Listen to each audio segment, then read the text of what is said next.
So hi guys, so before we start the tutorial on the top 3 chess openings that you can play against your opponent without learning any chess theory, let us first understand the chess puzzle which I gave you in my previous video. If you guys haven't checked out my previous video, be sure to check that out and also see that puzzle first if you haven't seen, and then come back in this video for the answer to it. Right. So like I already told you that we want to play queen to h5 to deliver the checkmate, but due to his queen on g5 it is not possible. And also if you see, there is also a slight idea that, for example, if our pawn on f2 was not there and somehow the bishop moved, then queen to e1 would be a check and mate. So, that is why we play f4. This is an excellent and amazing move. So after we play f4 his queen can't go back. For example, if it goes to g7 then queen to h5 is a check and mate. Okay, so now there are basically two moves. The first is that the bishop takes on f4 or the queen takes on f4. So let's say he takes with his bishop. Then we just play queen to e1 check, bishop to g3 and queen takes on g3 checkmate. So coming back, let's say if he takes with the queen on f4. Well, then we just play queen to h5 and it's checkmate. So basically after f4 black just resigned. Alright guys, so let's just get started with the tutorial on the top 3 chess openings that you can play without memorizing or learning any opening theory. Alright guys. So coming at number 1 we have the Alapin variation, and this is an antidote for black players trying to play the Sicilian defense. So, it starts with e4, c5 and c3. Well, actually, I have made an in-depth tutorial on how to play the Alapin variation as white. If you want to check that out, be sure to check it. You can find the link to it in the top right corner of your screen. So, let's just see the idea of this variation. So after we play this, we are just concerned about capturing the center with d4, and we have also officially escaped from the vast and well-known theory of the Sicilian. Well, after this he mainly has two options here. He can go knight to f3 or he can play d5. So let us first see what happens if he plays knight to f6. Well, then we just play e5, he goes knight to d5 and we play d4. He takes on d4, c takes on d4, knight to c6 and we play knight to f3. So, you can see that we have a pretty nice and balanced position. We have escaped from the long theory of Sicilian, and then we can afterwards play bishop to c4 followed by bishop to b3, then we can develop our other bishop, castle, and this is a very nice position. So coming back, let's say he plays d5. Well, then we just play takes on d5, queen takes on d5 and d4. Knight to c6 and knight to f3. Also, we don't have to be scared of our isolated queen pawn. Let's say he plays bishop to g4. Well, here is a nice trap which I have also discussed in my video on Alapin variation. Here we just play bishop to e2. Well, if he takes on f3, then we recapture on f3 with our bishop.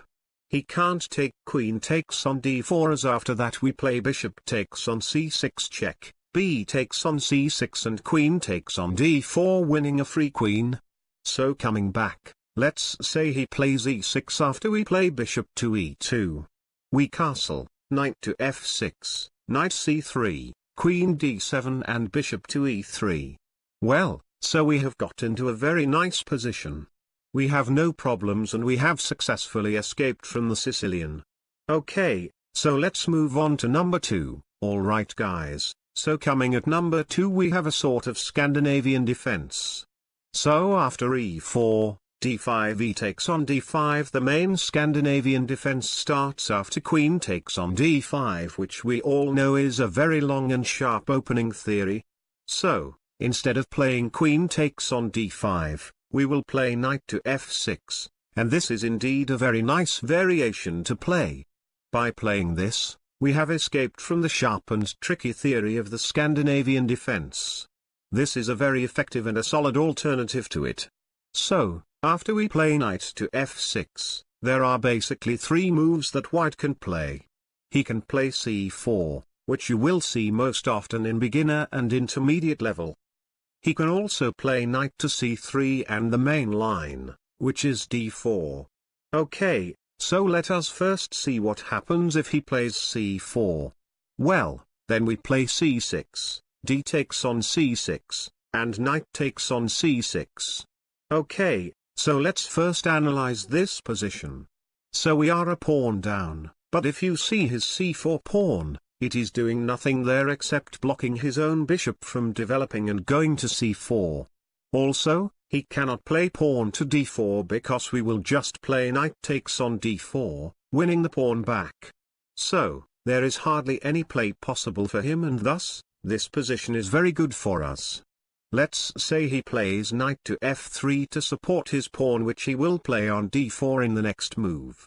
Well, then we just play bishop to g4 pinning his knight.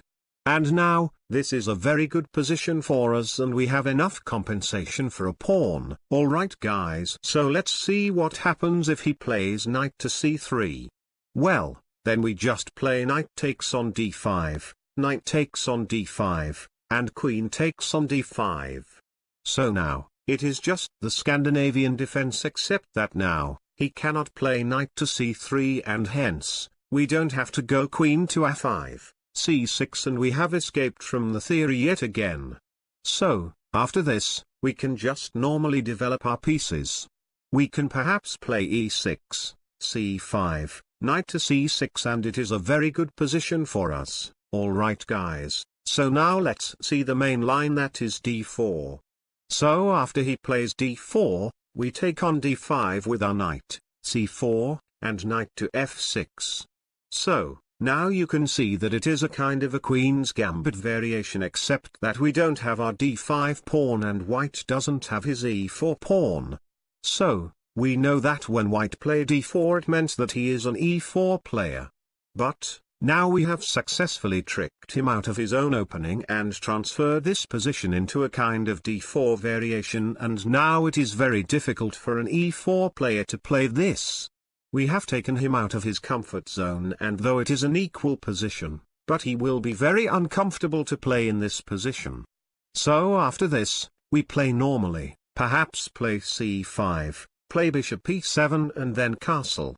Okay guys, so alright guys, so coming at number 3 we have a cool chess trap in d4 variation as white.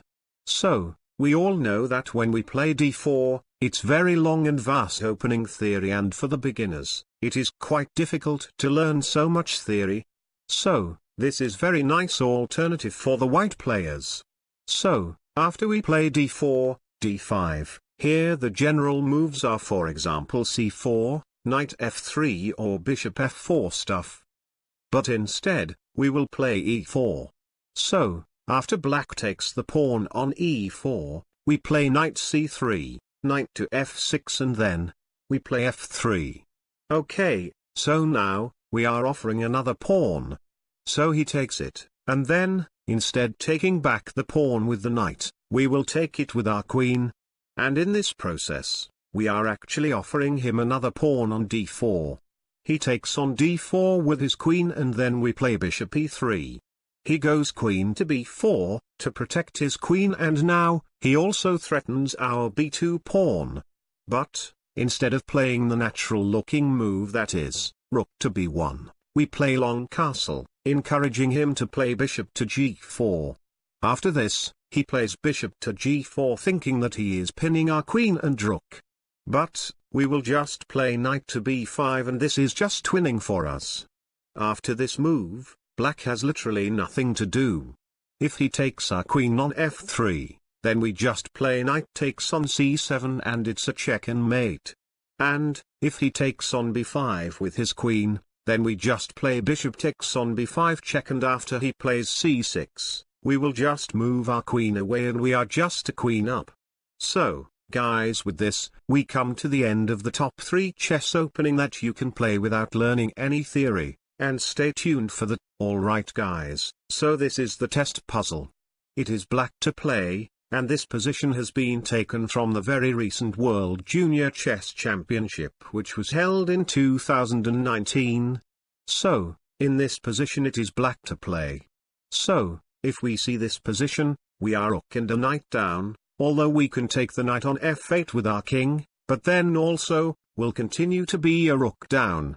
So, just think about the position, think of all the possibilities, and if you can figure out the solution, be sure to write down the answer in the comments section down below and I will reveal the answer to it in my next video. So this was the video guys, and I hope you enjoyed it. If you did, please don't forget to hit that thumbs up button, subscribe to my channel, and also turn on the notifications. Also, if you haven't checked out my other chess videos, be sure to check that out. The links are currently displayed on your screen and are also there in the description down below. Alright guys, thanks for watching. This is Chess Hub 64, and I will see you guys next time.